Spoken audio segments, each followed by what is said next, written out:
Masechet Shevuot, Daf Lamed He, Amud Bet, on va commencer par le bas de la page, la nouvelle Mishnah. Mashbi'ani alechem, metzave ani alechem, oserchem ani hare elu hayavim. C'est-à-dire que cette Mishnah, comme les précédentes, va traiter du sujet de Shevuot à Edut. Si quelqu'un a été chercher des témoins pour qu'ils témoignent en sa faveur, pour qu'ils puissent récupérer l'argent qu'il a prêté à autrui, et eux ont refusé de venir témoigner sous prétexte qu'ils n'ont rien vu, et il les a fait jurer, ils ont prêté un faux serment, le jour où ils voudront faire teshuva, ils devront apporter un korban hatat, enlev et yored. Maintenant, cette Mishnah, qu'est-ce qu'elle va nous enseigner? Elle va rentrer dans le détail de l'expression de la Shevuah. Comment la Shevuah a été prononcée. Alors ici, on va parler principalement du nom d'Hachem. Le nom d'Akadosh Baruch Hu. Quelqu'un qui jure au nom d'Hachem, alors c'est ça ce qu'on appelle une Shevuah qui entraîne un korban. D'ailleurs, il y a une mahloket entre les Rishonim. Est-ce que c'est obligatoire qu'il faut jurer au nom d'Hachem pour nier le témoignage, et c'est là qu'on est hayav, korban, hatat, olev, yored, ou bien même si quelqu'un dit, je te jure, ninishba, mais il n'a pas dit le nom d'Hachem, est-ce que ça marche ou pas? Eh bien, il y a certains rishonim qui disent que c'est uniquement s'il a dit le nom d'Hachem, et d'autres disent que même sans le nom d'Hachem, s'il a dit Shevuah, quand est-ce qu'il faut le nom d'Hachem? Que s'il emploie d'autres langages pour prononcer un serment. Mais si il a employé le terme Shevuah, pas besoin de mentionner le nom d'Hachem. Mais on va préférer la Shita de Rashi, qui est celle qui consiste à dire qu'une Shevuah, même la chante Shevuah, c'est uniquement avec le nom d'Hachem, et la Mishnah est beaucoup plus fluide selon cette Shita. Commençons. Mashbi'ani alechem, metzave ani alechem, oserchem ani, hare elu hayavim. Si jamais le plaignant a sollicité les témoins, et il leur a dit venez témoigner, et ils ont dit on n'a rien vu, alors lui il leur dit soit le langage mashbi'ani alechem, soit le langage metzave ani alechem, je vous ordonne, soit le langage oserchem ani. Il emploie le terme assour, ani oser chemani. Alors on verra que ici c'est plus le lachon les essor isar al nafsho, comme quelqu'un qui se met comment on dit la prison, beta assourim.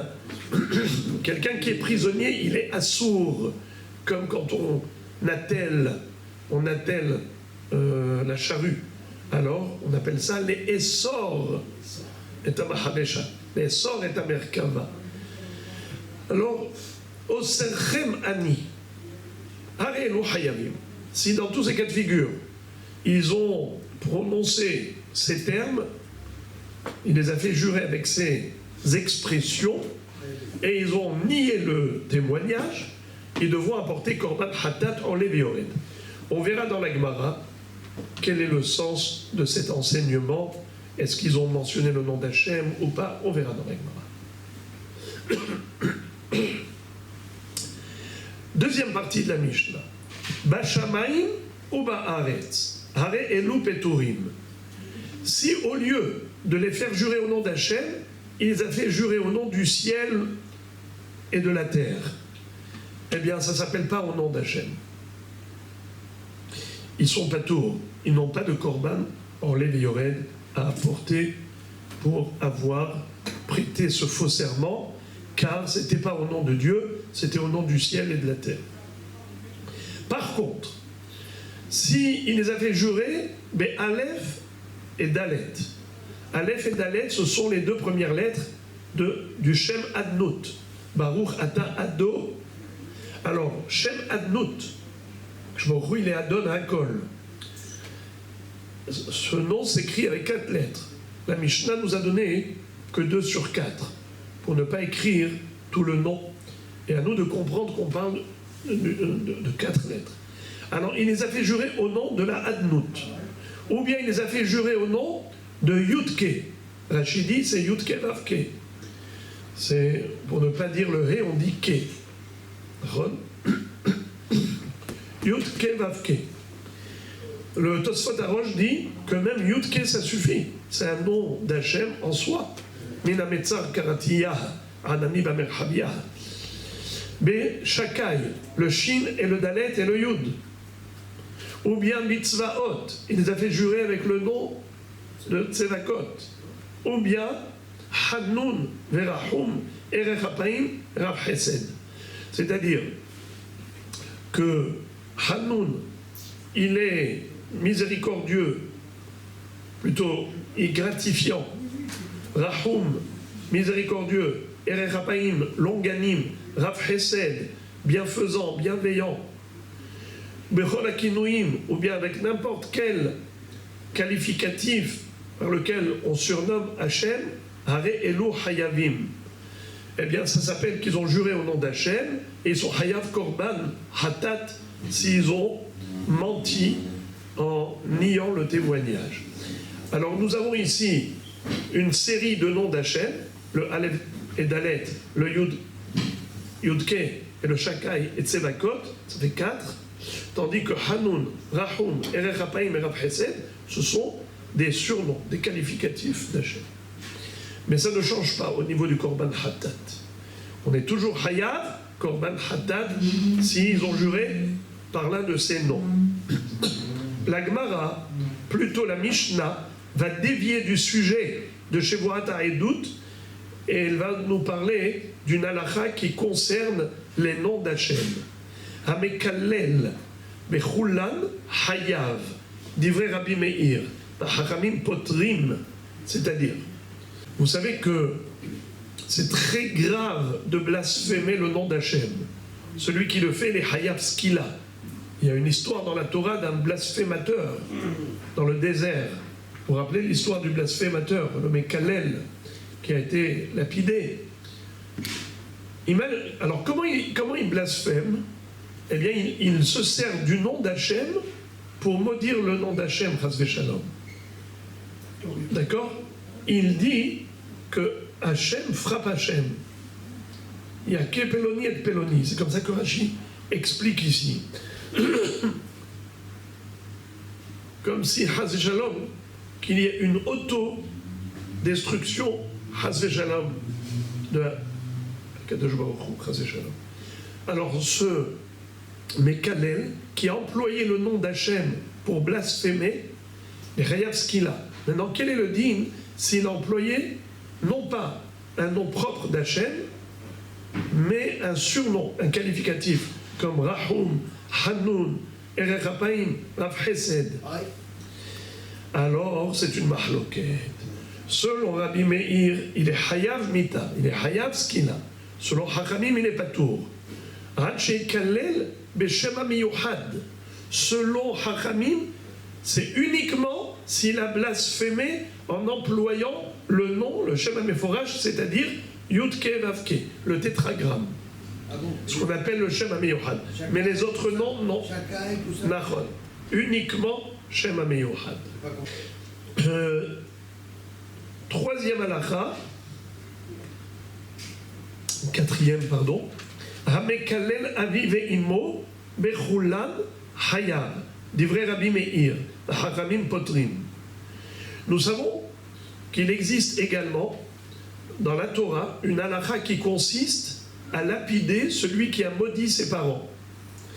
Mais est-ce que quand il a maudit ses parents, il a employé le nom d'Hachem? Est-ce que c'est... Quel est le din s'il avait employé, non pas le nom Shema Meyohad, le tétragramme, il a employé l'un des autres noms ou des qualificatifs. Ça marche pas. Mahloket. La même mahloket. Selon Rabbi Meir, il est Hayav, Skila, Mekallel Avi Veimo. Hachamim disent qu'il est Patour. Il sera Hayav que s'il a utilisé le nom Shema Meyohad, de Yudke Vavke. Encore. Hamikalel atzmo vahavero. Bechulan over belotaase. Il y a une interdiction de la Torah qui n'est pas sous peine de mort, comme le blasphémateur ou celui qui maudit ses parents, mais il y a quand même une interdiction de maudire les autres, Béné Israël, ou de se maudire soi-même. On verra dans la Gemara d'où on apprend cette interdiction. Mais dans quel cas il est en transgression, en infraction, que s'il a utilisé le nom d'Hachem pour maudire quelqu'un ou se maudire soi-même. Alors là, on n'a pas besoin que ce soit Utkenavke, n'importe lequel de tous les noms, même les qualificatifs, Nahum, Vehanoun et ainsi de suite, même ça, c'est assourd. Enfin, la Mishnah va terminer avec le sujet de Shevuat HaEdut. On ferme la parenthèse puisqu'on a dévié. Maintenant, on revient au sujet principal, à savoir Shevuat HaEdut. Imaginons que le plaignant, quand il a sollicité les Eidim pour venir témoigner en sa faveur, il ne leur a pas dit « Mashbi'ani alechem ». Il leur a dit comme ça « Yakecha Hashem » Yakechem Elokim, que Dieu te frappe ou que Dieu vous frappe si vous ne venez pas témoigner en ma faveur. Eh bien, figurez-vous, Zo Allah Haketuva Batorah. Si ils ont refusé de venir témoigner en disant non, non, on n'a rien vu, alors qu'il leur a dit que Dieu te frappe si tu ne viens pas témoigner, et eux ils disent on n'a rien vu, c'est comme s'il leur avait dit je vous fais jurer au nom d'Hachem. C'est l'équivalent. Comment ça se fait? Pourtant, là, il a parlé de frapper, il n'a pas parlé de jurer. La réponse, et Rashi nous explique très joliment, c'est que ce monsieur a employé une malédiction qui figure dans la Torah, dans Parashat Kitavo. Et comme il est écrit, je vous lis le pasuk, Yakecha Hashem bashahefet ou bakadahat ou badaleket ou bahadhour ou baherev ou bashidafon ou bayirakon ou davucha ad ovdecha. Qu'Akadosh Baruch Hu nous met en garde en disant si vous vous écartez des chemins de la Torah, voilà les risques que vous allez encourir. Eh bien, Yakecha Hashem Hazve Shalom. Alors il est en train de se servir de la malédiction écrite dans la Torah pour menacer les témoins qui ne veulent pas témoigner. Étant donné qu'à la fin de Parashat Kitavo, plutôt à la fin des Klalot, il est écrit Kechol ha'alot ha'ketuvot, Kechol ha'alot ha'berit. La Torah a qualifié ces Klalot de halot ha'berit, les serments de l'alliance. Ça veut dire qu'on a établi une alliance avec Akadosh Baruch Hu qui nous engage à tel point que si jamais on transgresse l'alliance, voilà tout ce qui peut arriver. Ça veut dire qu'on est assermenté. Kechol alot ha-berit, ha-Allah ha-ketuva ba-sefer hazeh. Étant donné que ça s'appelle Allah, c'est comme Shevoah, c'est l'équivalent de Shevoah. Puisqu'il a employé un langage de malédiction qui figure dans Parashat Kitavo, qui a été qualifié de Allah, c'est l'équivalent de Shevoah, puisque Allah c'est Shevoah. Enfin, dernière halakha enseignée à ce propos, c'est quel est le din si le plaignant qui s'adresse aux témoins et il veut les convaincre, il emploie un terme de contraste, ça veut dire à l'envers. Il leur parle par euphémisme. Il leur dit, comme ça il dit aux témoins, Al yakecha, que Dieu ne te frappe pas si tu viens témoigner en ma faveur. Sous-entendu que si tu refuses de témoigner, que Dieu te frappe. Alors, on va voir tout de suite qu'il y a une mahloket. Quand quelqu'un parle par déduction, il ne dit pas les choses directement, mais on comprend indirectement.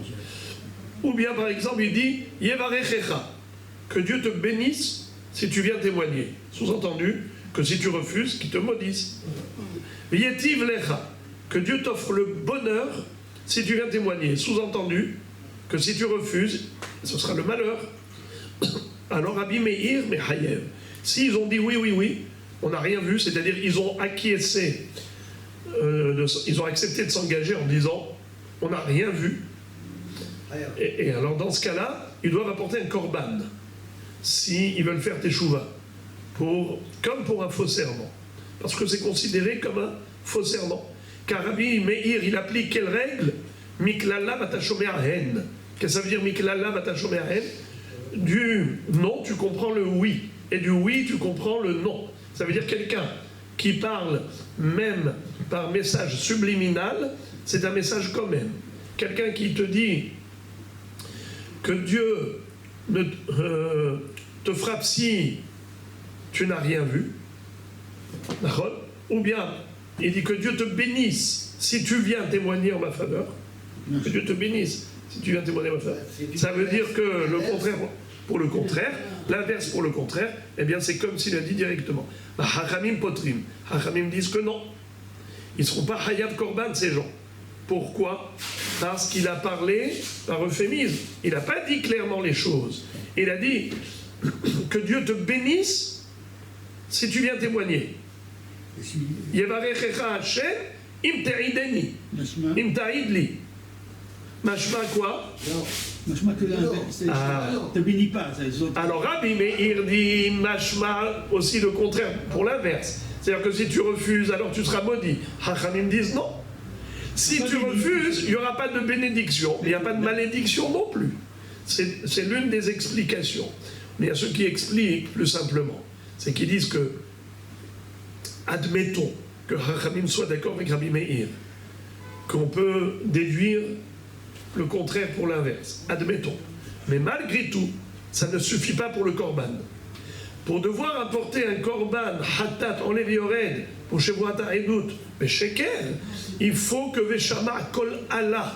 Il faut entendre la Allah. Il faut entendre la Shevuah clairement. Or ici, tu n'entends pas clairement.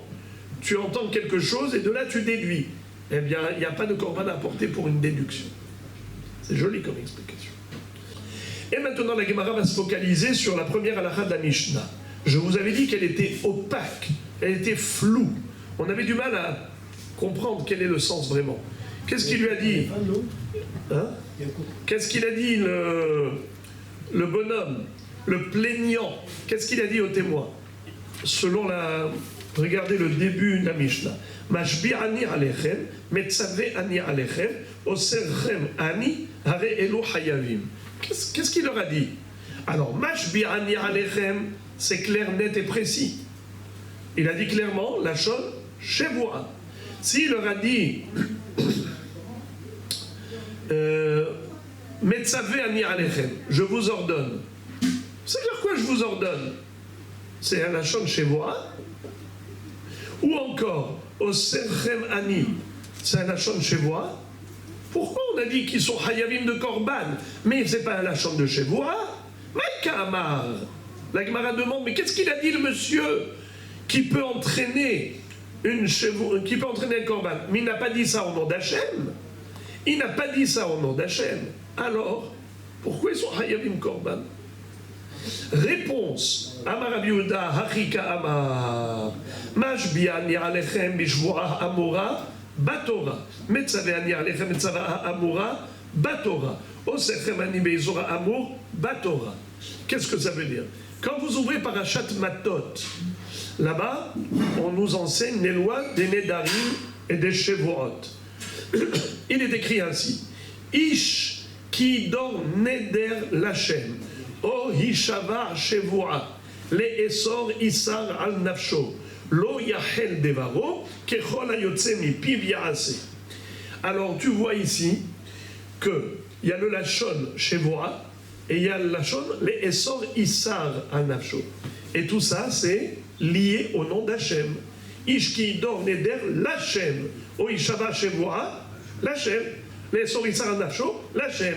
Donc, comme ce monsieur a employé le terme les Essor Issar, au Serchemani, ou bien Mashbiani Alechem, c'est la chose Shevoa. Mais il leur dit, je voudrais vous appliquer la Shevoa de la Torah, la Asira de la Torah. Mais et dans la Torah, c'est relatif au nom d'Hachem. Ou encore, Metzavé Ani Alechem, la Tzava'a Amura Batorah. Et là-bas, on retrouve dans Parashat Matot, à propos des lois des Nedarim et Shmorot, et les Hachukim Asher Tziva Hashem. Tziva Hashem. Donc Tzava'a Amura Batorah. C'est Beshem Hashem. Alors c'est comme s'il leur a dit clairement Beshem Hashem. Et juste entre parenthèses, bon, après, je vous dirai ça après. Amarle Abaye, Abaye objecte. Il n'est pas d'accord avec ce pirouche. Il dit, si c'était vrai que le plaignant faisait allusion aux expressions employées par la Torah, telles que Shevoa, Tzava'a, Asira, qui sont tous relatifs au nom d'Hachem, si c'était vrai, alors explique-moi la baraita de Rabbi Hiya. Amarle elahad etane Rabbi Hiya, kovelchem ani hare elu hayavim, kovel beoraita miktiv. Si tu penses que ce monsieur utilise des langages employés par la Torah, et c'est la raison pour laquelle ça a une valeur de Shevoa et son hayavim korban hatat, alors comment se fait-il que Rabbi Hiya ait rajouté encore une expression, laquelle? La shon kovel. Comment on dit des câbles? Des câbles. Kabelim, n'est-ce pas, dans l'hébreu moderne. Mais dans la Torah, dans Tehillim, il est écrit les sor malchehem bezikim venirbedehem bechavle barzel. Des kvalim. Comment est-ce qu'on va menotter quelqu'un?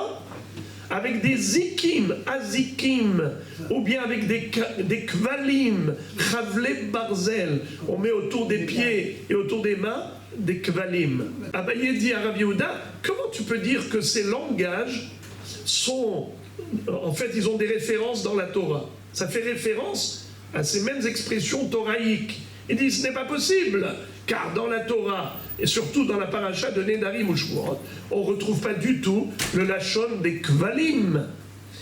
Alors Abaye donne un pirouche totalement différent, qui est éclairé par Rashi. Et là, Amar Abaye, Achika Amar, Mashbi'ani alechem bishwa, Metzave'ani alechem bishwa, Oserchem ani bishwa, Kovelchem ani bishwa. C'est-à-dire qu'il faut dire, comme ça Rashi dit, que le bonhomme a rajouté à chaque fois le mot bishwa. Ça veut dire je vous assermente. Comment? Alors il leur dit Metzave'ani alechem bishwa, Bachem. Oserchem alechem bishwa, Bachem. Kovelchem ani bishwa, Bachem. C'est comme ça que Rashi explique. Parce qu'on aurait pu relire des milliards de fois cette Gemara, on n'aurait jamais compris qu'est-ce que veut dire Abaye. Rashi dit, évidemment, Abaye parle de la Shevoa authentique. Seulement le bonhomme, quand il a commencé à s'adresser aux témoins, il a employé un langage différent. Il a dit Oserchem ani metzavé ani alechem, et ainsi de suite. Et maintenant, on va plonger dans le sujet des noms d'Akadosh Baruch Hu. La Mishnah nous a dit que celui qui a fait jurer les témoins avec des noms propres d'Hachem, ou bien des surnoms d'Hachem, des qualificatifs, par exemple, c'est quoi les noms d'Hachem? Aleph et Dalet, c'est Baruch Ata Ado Shem, ou bien Yudke, Yudke Vavke, le tétragramme, ou bien Shakai, le nom d'Hachem, Mitzvaot, Hachem Tsevaot, Imanu, Mizgab Lanu Le'akov Sela, ou bien des qualificatifs tels que Hanoun, Rahum, Erech Hapaim, Rav Chesed.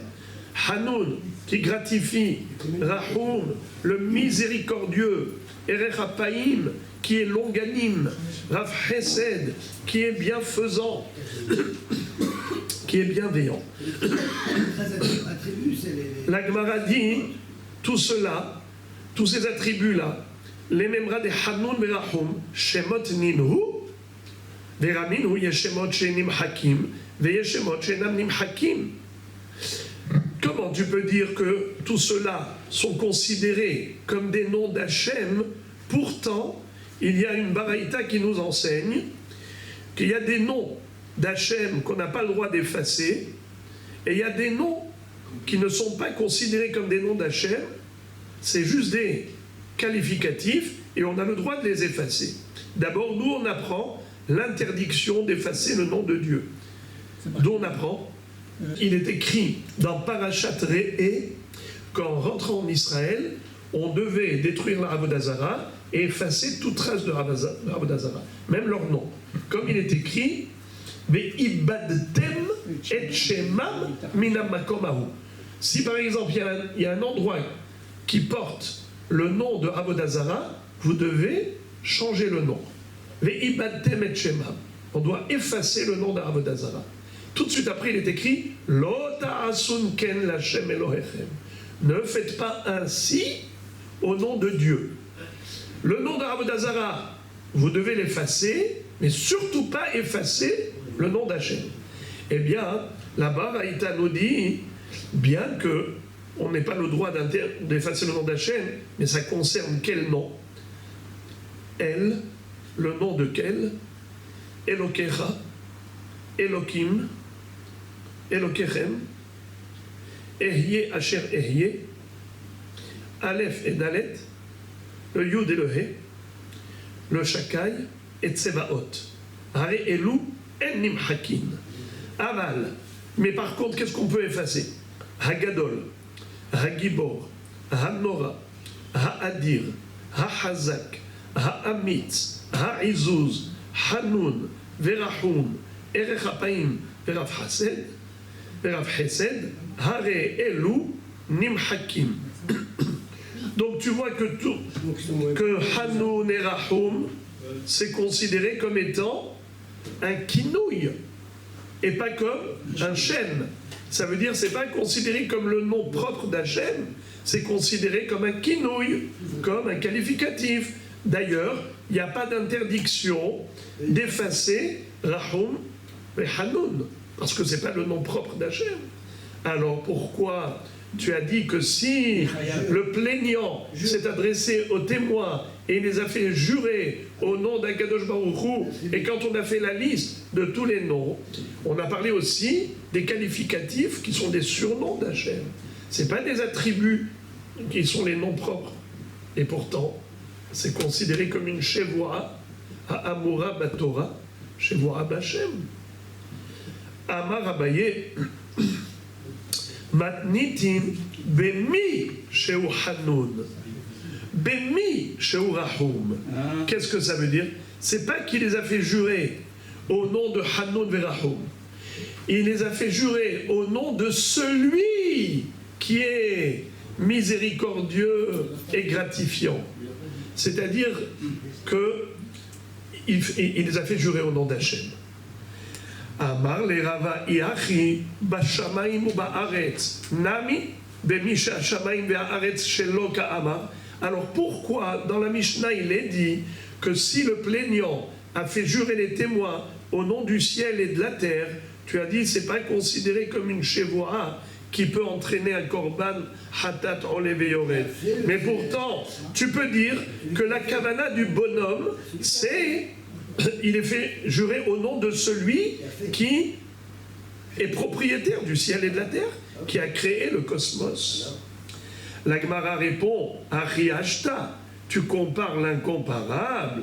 Atam kevan de lekamide acharina dekre rahum vechanun, vadai bemisheu hanun verahum, vadai bemisheu rahum ka'amar. Acha kevan de kashamayim ba'aretz, vashamayim ba'aretz ka'amar. On s'explique. La Gemara dit la comparaison n'est pas raison. La différence, elle saute aux yeux. Pourquoi? Parce que quand tu parles du ciel et tu parles de la terre, le ciel c'est un élément réel, la terre c'est un élément réel. Alors s'il jure au nom du ciel et de la terre, c'est qu'il jure au nom du ciel et de la terre. Pourquoi tu veux dire qu'il parle de celui qui a créé le ciel et la terre? Il n'a pas dit celui qui a créé le ciel et la terre. Il a dit je jure au nom du ciel, au nom de la terre. Alors il a bien parlé clairement de la terre et du ciel. Tandis que Rahum et Hanun, ce sont des qualités. est-ce qu'il y a un élément qui s'appelle Rahoum? Non, c'est une qualité. Alors quand tu parles de celui qui est miséricordieux, par excellence, c'est qui? C'est Akadosh Baruch Hu. Misheu Rahoum, Misheu Hanoun. Donc quand il dit Rahum ve'Hanoun, c'est sûr qu'il fait allusion à Kadosh Baruch Hu. Voilà pourquoi la Shevoa s'appelle Shevoa B'Hashem. Mais s'il dit Mashbir Etrem Shamaim ou Ba'aretz, eh bien Shamaim Ba'aretz, c'est pas Hashem. Donc ils ne sont pas Hayat Korban Hatat. Tanou Rabanan, Rabotai, est-ce qu'on a le droit d'effacer les préfixes du nom d'Hachem ou les suffixes du nom d'Hachem? Ou bien, quelqu'un qui a voulu écrire un nom entier d'Hachem et il n'a écrit que la moitié du nom d'Hachem. Est-ce qu'il a le droit d'effacer? Alors on va lire. Tanu Rabbanan, la Braïta nous enseigne, Katav Aleph Lamed Me Elokim. Si quelqu'un voulait écrire Elokim, alors je dis Elokim pour ne pas dire le nom d'Hachem. Mais il a écrit finalement que le Aleph et le Lamed. Est-ce qu'il a le droit d'effacer? Ou bien il a écrit Yudke, mais Hachem. Il voulait écrire Yudke Vavke, il n'a écrit que 2 lettres, Yudke. Hareze Enon Imhak. Eh bien, il n'a pas le droit d'effacer cela. Pourquoi il n'a pas le droit d'effacer? Je veux commencer juste là. Je n'ai pas très bien compris. Très bien. Étant donné que Yudke, c'est un nom d'Hachem en soi, étant donné que Aleph et Lamed, c'est un nom d'Hachem en soi, c'est quel nom?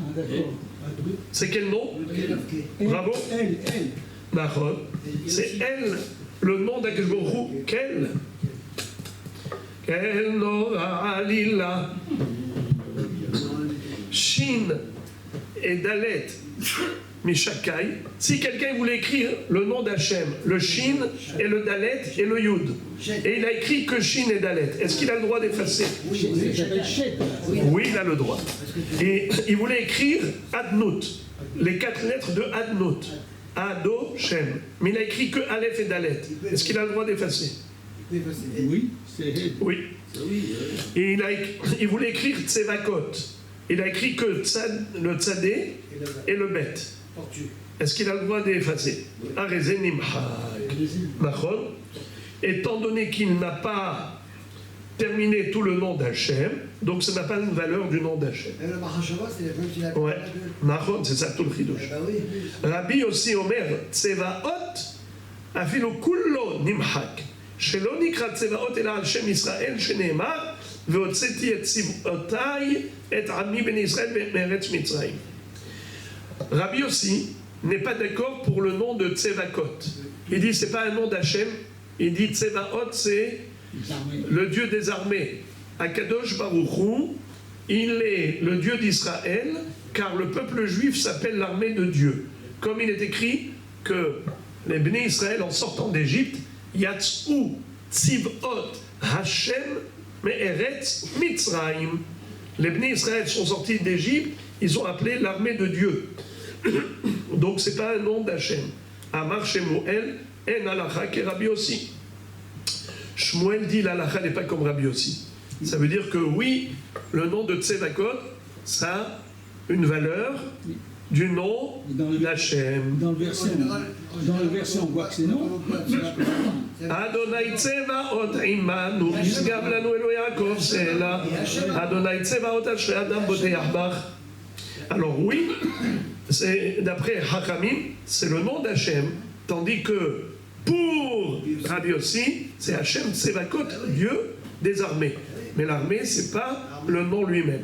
Alors Morel et Rabotai, figurez-vous que il y a 2 versions. Comment lire ce que dit Shmuel? Amar Shmuel en halacha ke Rabbi aussi. Mais le Rashba, il dit qu'il faut lire autrement. Amar Shmuel halacha ke Rabbi aussi. Mahloket, comment lire? En halacha ke Rabbi aussi ou halacha ke Rabbi aussi? Toujours la halacha, elle est comme qui? Comme Rabbi aussi. Parce que Tarmo venimuko imo. Alors ici, comme c'est une exception, il est venu dire non, cette fois-ci non. Tanou Rabbanan, Kol atafel Hashem, ben milefanav, ben milacharav, areze nimhak. Les Lefanav Ketzad, Lachem, Lamed Nimhak, Bachem, Bet Nimhak, Vachem, Vav Nimhak, Me'Hachem, Mem Nimhak, She'Hachem, Shin Nimhak, Ha'Hachem, He Nimhak, Kachem, Kaf Nimhak. Le'acharav Ketzad, Elokenu, Nu Nimhak, Elokehem, Hem Nimhak, Elokechem, Chem Nimhak. Achirim Omrim, לאחריו אינו נמחק שכבר קידשו השם. אמר רבונה, הלכה כאחרים. Qu'est-ce que ça veut dire? Le nom d'Hachem, évidemment, c'est assourd de l'effacer. Mais quel est le din des préfixes? Et quel est le din des suffixes? Par exemple, il y a une lettre avant le nom d'Hachem. On va dire En Kachem Elohenu. D'accord? En Kelokenu, En Kadonenu. Ou bien Mehachem Yatsa Adava. Le même qui est avant le nom d'Hachem. Ou bien Bachem. Le Bet qui est avant le nom d'Hachem. Ou bien Lachem. Lamed qui est avant le nom d'Hachem. Tous les préfixes, est-ce qu'ils ont une valeur du nom d'Hachem? Et donc c'est assourd d'effacer? Ou bien non? Le Bet, le Lamed, le Mem, le Chaf, tout cela, ou le Vav, tout cela, c'est que des préfixes. C'est pas le nom d'Hachem, donc on a le droit d'effacer. Également les suffixes. Par exemple, Elokenu, le nous, c'est pas Elokim. Eloké, c'est le nom d'Hachem, mais nous, ou bien Elokehem, le Hem, est-ce que c'est le nom d'Hachem? Non. Alors, est-ce qu'on a le droit d'effacer préfixes et suffixes?